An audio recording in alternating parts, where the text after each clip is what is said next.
Out on Powder River in a shack of dry pine logs sat a solitary cowboy, dressed in his winter togs. He was wrapped in a 4-point blanket as he stared at the drifting snow, and loneliness invaded him as the wind began to blow. He'd wandered into this cow camp, lost in a winter storm, overjoyed to find this haven with a stove to keep him warm. There was some wood in the old log cabin and a little bit of grub to boot. I can make it now, he mused and thought as he chewed on a bitter root. I can make it now, he said to himself, there's not much more I need. While alone outside in a pole corral stood his noble wore-out steed. From a rafter on a frayed catch rope hung a half a sack of grains. He measured out a pound or two and he stepped out on the frozen plain. Now the old horse waiting in the round corral was a ragged flea-bit gray, a little too old for a hard day's work, but he still had the heart to stay.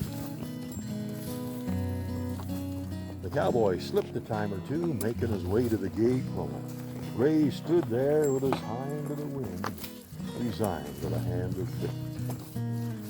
Now I swear, you won't believe this tale. You'll say, Hugh, that's a doggone lie. But that old horse snorted as the cowboy spoke, and then he made this calm reply.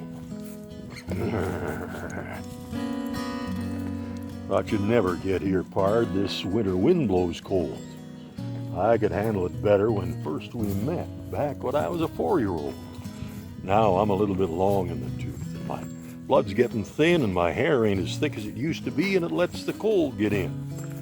But with a little bit of feed, I'll be okay. I just wanted you to know that there's a couple of things I'd like to say before it comes my time to go. Because I love you, Jim. You know I do, and I've never let you down. Even when impatience was driving you to get to that cowboy town with your bankroll blown on whiskey, sometimes I never even had shoes. But I knew how you craved that amber stuff, so I never cried the blues. You spurred me over mountains, Jim, through the rugged snow and sleet. I just bowed my head and I trotted on. Forgot all about my poor old. Many a night I've stayed too long and the hitch rack wore plumb thin, while you was in the blaze of the dram house lights, talking to a cute young trick.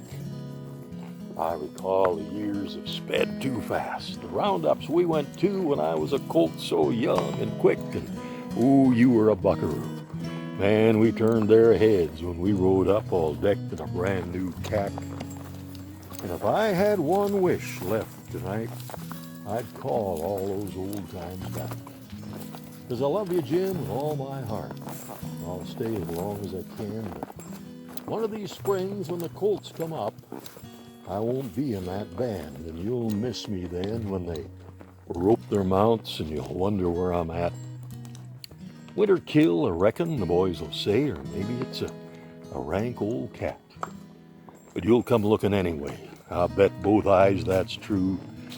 'Cause the same thing that's going wrong with me is going wrong with you, and you'll find me there in a snow-filled ditch with the wolves all gathered round, and I'll be sinking fast, but not quite gone, holding to my ground. So, take your pistol from its sheath to scare the wolves away, but don't waste all your bullets, Jim. There's still one debt left to pay. Stand bravely to your post, old pard, and do what you gotta do. That's all in the world I'm asking you, Jim, as we bid our last adieu. Then take your old broke pocket knife that you used to pick my feet.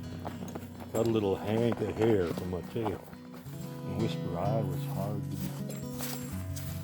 Take that tail hair to the old Indian man who lives on Rosebud Creek, and for $1, he'll braid you a hat band fine, as pretty as a virgin's cheek. Well, the cowboy started to make a reply, but a lump rose in his chest, and he turned away and wiped his eyes, and he stared at the mountain crest. I never meant to treat you bad, old Gray. I just didn't think, you see, 'cause if I knew I was making it hard on you, well, that would have made it hard on me. The old horse, he never answered back. He just munched on the frozen grain. Cowboy thought, "Ha, I think I've lost my mind," as he stared at the frozen plain. Then stumbling back to the little log shack, he gazed at the mountain crest, and when he contemplated on what he just heard, he thought, that must have been the wind, I guess.